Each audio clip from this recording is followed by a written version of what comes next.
A stray dog from India with a heart-shaped mark on his forehead was struck by a car. Yet he refused to leave the only family he knows, a group of monks, behind. That was the little monk, also known as Aloca, the peace dog. He walked 3,700 kilometers across the US, braving ice-covered highways. Not even major surgery could stop him. He rejoined the monks, limping but determined to walk again. And in Sri Lanka, thousands lined the roads pouring water and petals for him and the barefoot monks to walk in the Ehipassiko Walk for Peace. And with those peace talks, welcome to Kaleidoscope with me, Savithri Rodrigo.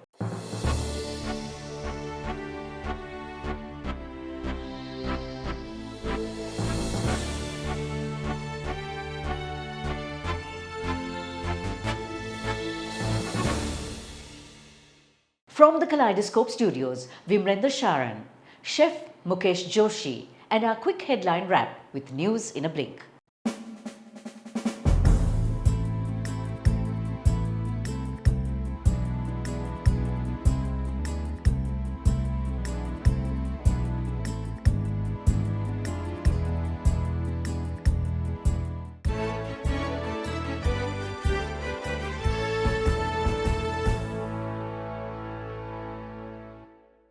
In India, when we let to know that the meat and rice has been cooked, that's the steam started coming out.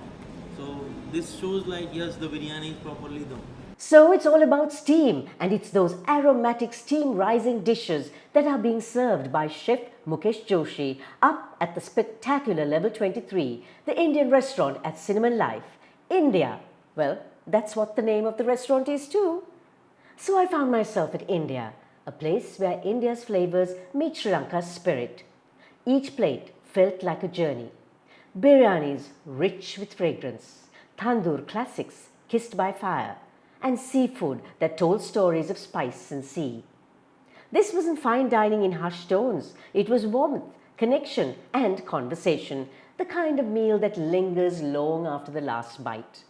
So you must drop everything and drop in. India isn't just a restaurant, it's a chapter in flavor and cuisine itself.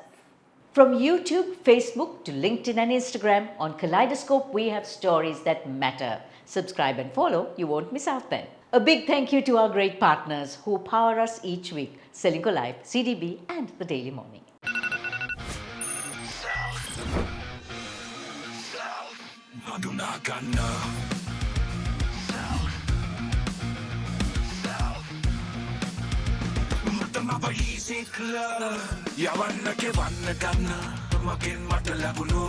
Cool appetizer.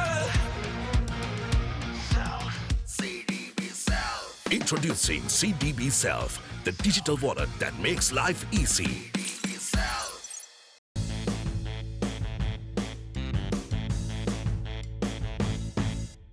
And now, here are some snappy headlines wrapping up our news this week on CDB News in a Blink. Sri Lanka's overall rate of inflation increases to 5.4% in April from 2.2% in March.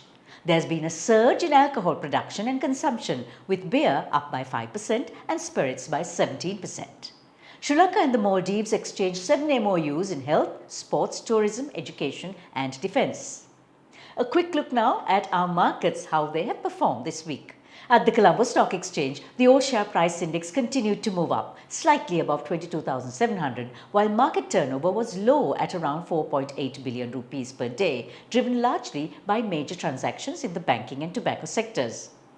WTI dropped below $101 per barrel as tensions eased following US-Iran clashes in the Strait of Hormuz, and markets calmed on news that a 4-week ceasefire in the region was holding.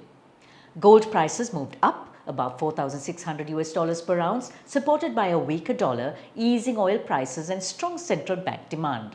Author Daniel Kraus wins the Pulitzer Prize for fiction for Angel Down.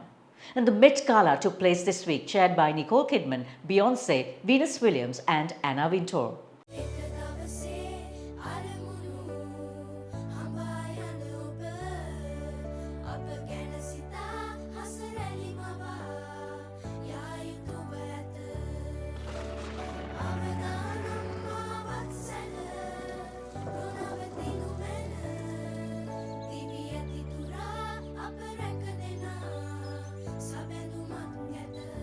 You focus on your goals. We will take care of the risks. CinnamonLife.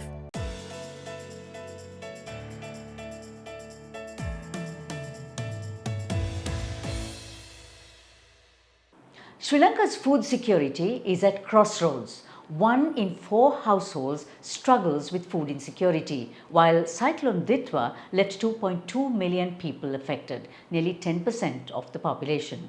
Rising import dependence, inflation and global supply shocks compound the crisis. As climate disasters intensify, resilience is tested daily, and we have some questions on Sri Lanka's food future to ask the FAO representative for Sri Lanka and the Maldives, Vimlendra Sharan, on Kaleidoscope CinnamonLife Dialogues today. Does Sri Lanka have a food security problem? Very briefly. Yes and no. Sri Lanka is very dependent on its 2 cropping seasons. So in the years we produce enough, we have food. In the years when we have external shocks and the production is hampered, issues of food security do crop up. So very contextual depending on how the year has played out. So Sri Lanka's food security snapshot shows an above average cereal production and but rising import needs. How sustainable is it to keep this balance? Food security will have to be seen with 2 lenses. One is agriculture and one is the fiscal space you have. There's nothing intrinsically wrong with imports. Not every country is self-sufficient in food. So Sri Lanka produces adequate amount of cereals in a good year, as I said. But in a bad year, due to climate issues or any other external shocks, when the production is down, we have to go for imports. At such time, the fiscal space available with the government to import food into the country determines your food security. So I would say it's an interplay of 2 factors, the agriculture side, the production factor, and the fiscal side, the dollars that you have impacting your import. Food security, therefore, preferably should be on a self-sufficiency basis. If not, we should have enough in our kitty to be able to import and provide to the public. So looking back at our most recent natural disaster, Cyclone Ditwa affected 2.2 million people. How exposed are we to future climate shocks which would disrupt food security? We should not play down the climate impact on Sri Lankan agriculture, whether it be flood, whether it be drought. What we are seeing is an increased intensity and a very high level of recurrence. So Sri Lanka has to be ready and has to adapt itself, become more resilient to face these onslaughts. Coupled with this also is the fact of external shocks like what we are seeing today, when your fertilizer import or your fuel imports get impacted by factors which are just not under your control.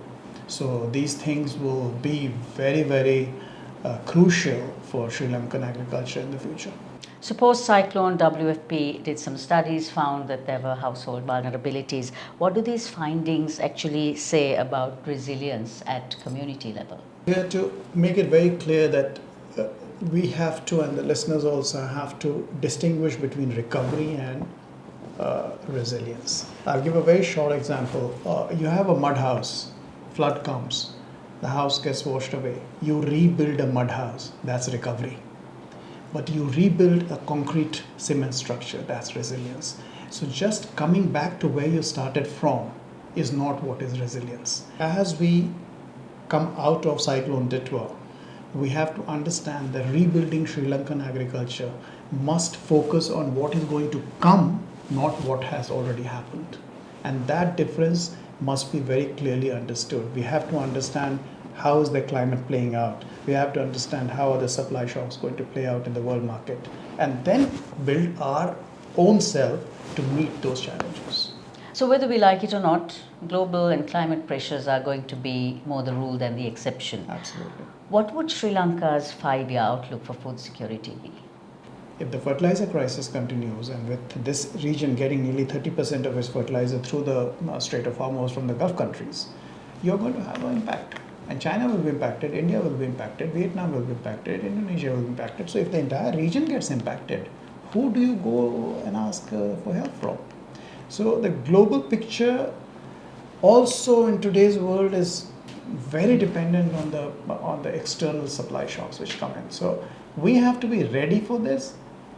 And my sincere hope is that we plan not for 1 year, not for 6 months. Our planning must be in a horizon of 5, 10, 15 years, and we need to strengthen ourselves accordingly. Taking a leaf from Aloca, let's pray for peace in the world. See you next week.